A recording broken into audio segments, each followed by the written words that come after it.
الحمد للہ رب العالمین والصلاة والسلام علی سید الانبیاء والمرسلین اما بعد فاعوذ باللہ من الشیطان الرجیم بسم اللہ الرحمن الرحیم۔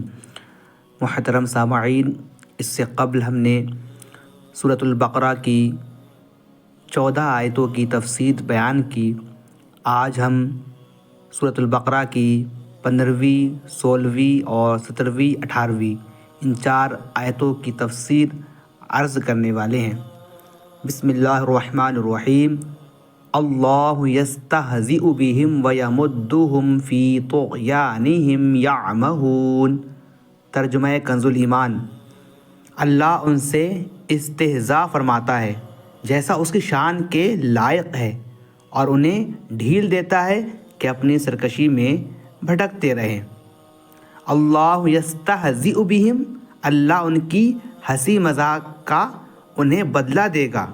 اللہ تعالیٰ استہزاء اور تمام عیوب سے پاک ہے۔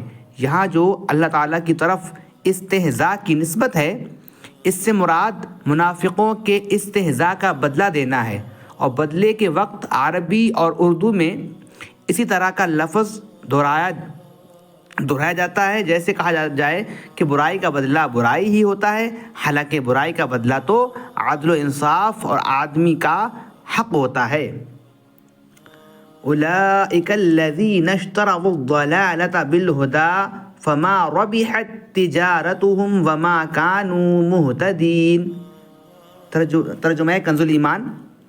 یہ وہ لوگ ہیں جنہوں نے ہدایت کے بدلے گمراہی خریدی تو ان کا سودا کچھ نفع نہ لایا، اور وہ سودے کی راہ جانتے ہی نہ تھے۔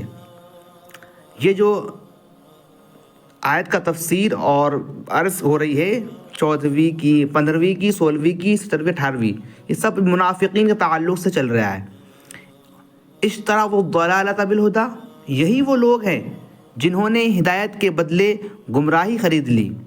ہدایت کے بدلے گمراہی خریدنا یعنی ایمان کے بجائے کفر اختیار کرنا نہایت خسارے اور گھاٹے کا سودا ہے۔ یہ آیت یا تو ان لوگوں کے بارے میں نازل ہوئی جو ایمان لانے کے بعد کافر ہو گئے، یا یہودیوں کے بارے میں نازل ہوئی جو پہلے تو حضور پر نور صلی اللہ تعالی علیہ وسلم پر ایمان رکھتے تھے، مگر جب حضور اقدس صلی اللہ تعالی علیہ وسلم کی تشریف آوری ہوئی تو منکر ہو گئے۔ یا یہ آیت تمام کفار کے بارے میں نازل ہوئی اس طور پر کہ اللہ تعالیٰ نے انہیں فطرت سلیمہ عطا فرمائی، حق کے دلائل واضح کیے، ہدایت کی راہیں کھولیں، لیکن انہوں نے عقل و انصاف سے کام نہیں لیا اور گمراہی اختیار کی، تو وہ سب سے زیادہ نقصان اٹھانے والے تاجر ہیں کہ انہوں نے نفع ہی نہیں بلکہ اصل سرمایہ بھی تباہ کر لیا۔ مثلهم كمثل الذي استوقد نارا فلما أضاءت ما حوله ذهب الله بنورهم وتركهم في ظلمات لا يبصرون صم بكم عمي فهم لا يرجعون۔ ترجمہ کنز الایمان۔ ان کی کہاوت اس کی طرح ہے، جس نے آگ روشن کی تو جب اس کے آس پاس سب جگمگا اٹھا، اللہ ان کا نور لے گیا اور انہیں اندھیریوں میں چھوڑ دیا کہ کچھ انہیں سوجھتا۔ بہرے، گونگے، اندھے تو وہ پھر آنے والے نہیں۔ مثلہم کمثل الذی استوقد نارا، ان کی مثال اس شخص کی طرح ہے جس نے آگ روشن کی۔ یہ ان لوگوں کی مثال ہے جنہوں نے اللہ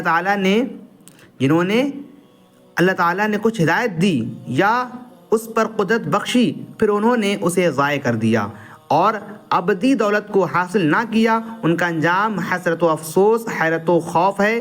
اس میں وہ منافق بھی داخل ہیں جنہوں نے اظہار ایمان کیا اور دل میں کفر رکھ کر اقرار کی روشنی کو ضائع کر دیا، اور وہ بھی جو مومن ہونے کے بعد مرتد ہو گئے، اور وہ بھی جنہیں فطرت سلیمہ عطا ہوئی اور دلائل کی روشنی میں حق کو واضح کیا، مگر انہوں نے اس سے فائدہ نہ اٹھایا اور گمراہی اختیار کی، اور جب حق کو سننے، ماننے، کہنے اور دیکھنے سے محروم ہو گئے تو کان، زبان، آنکھ سب بیکار ہو گئے۔ اللہ تعالیٰ ہم کو آپ کو ایمان پر مضبوطی سے مسلک اہل سنت والجماعت جس کی پہچان اس دور میں مسلک اعلیٰ حضرت سے ہوتی ہے اس پر مضبوطی سے قائم و دائم رکھے اور اسی پر ہمارا خاتمہ فرمائے، آمین۔